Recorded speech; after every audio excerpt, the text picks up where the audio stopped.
Macbeth is not a play about manly strength. It is a play about a man destroyed by a stupid idea of manhood. Yes. The trap is simple. In this world, courage gets confused with killing, emotional control gets confused with strength, and murder starts looking like proof that you are a man. And once Macbeth buys that idea, he cannot just commit one crime and stop.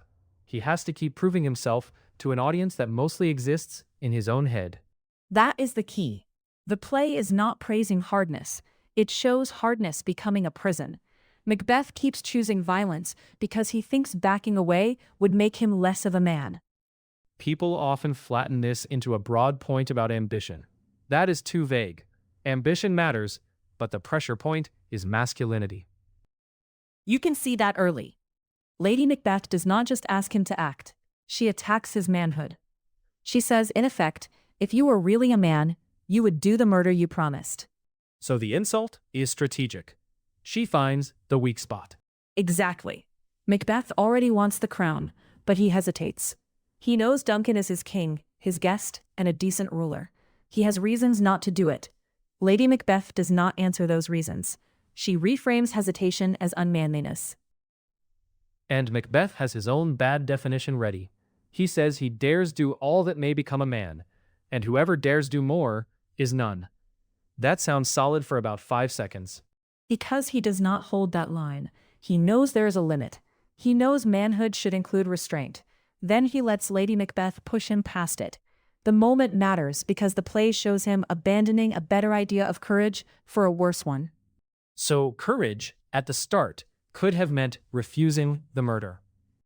Yes, that is what the weak reading misses.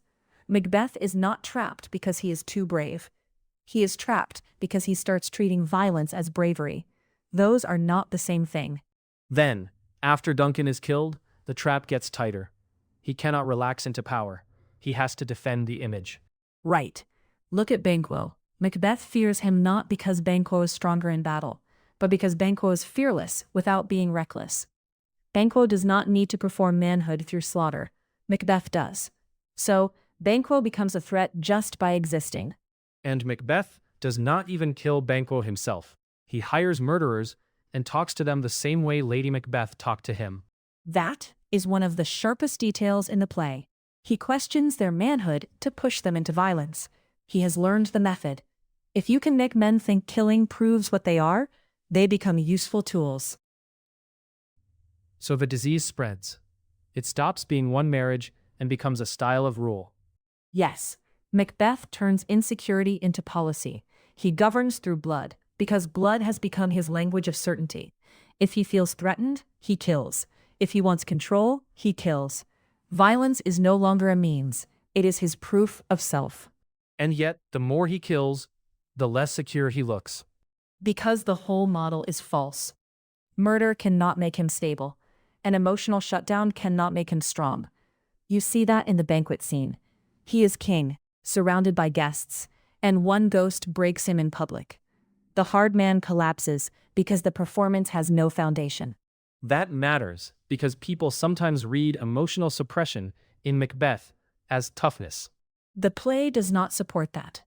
Macbeth tries to master fear by deadening himself. Later he talks as if he has almost forgotten what fear feels like. That is not strength, it is damage. He is becoming less human and less capable of sound judgment at the same time. Which brings us to Macduff, because the play gives us a direct contrast. And it is a brutal contrast. When Macduff hears that his wife and children have been slaughtered, he does not pretend not to feel it. Malcolm tells him to take it like a man. Macduff answers that he will do so, but he must also feel it as a man. That line cuts straight through Macbeth's whole delusion. It does. Macduff links manhood with grief, love, and moral response.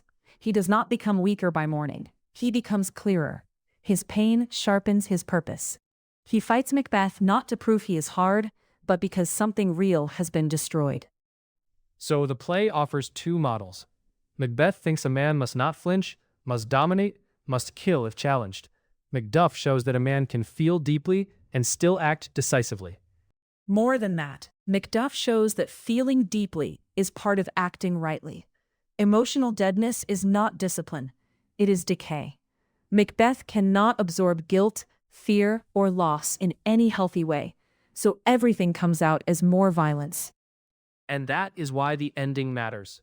Macbeth still talks in the language of defiance, but by then, it sounds empty. Because he's spent the whole play confusing refusal to stop with courage. Real strength would have meant resisting the first murder, facing guilt honestly, or even admitting ruin. He cannot do any of that. He can only keep swinging. So this is not a play telling boys to be softer or men to be nicer. That would be flimsy. It is sharper than that. Macbeth shows what happens when manhood is measured by violence and emotional numbness. You do not get strength. You get a frightened man who keeps killing to hide his fear. And the winners are the people who reject that lie. Exactly.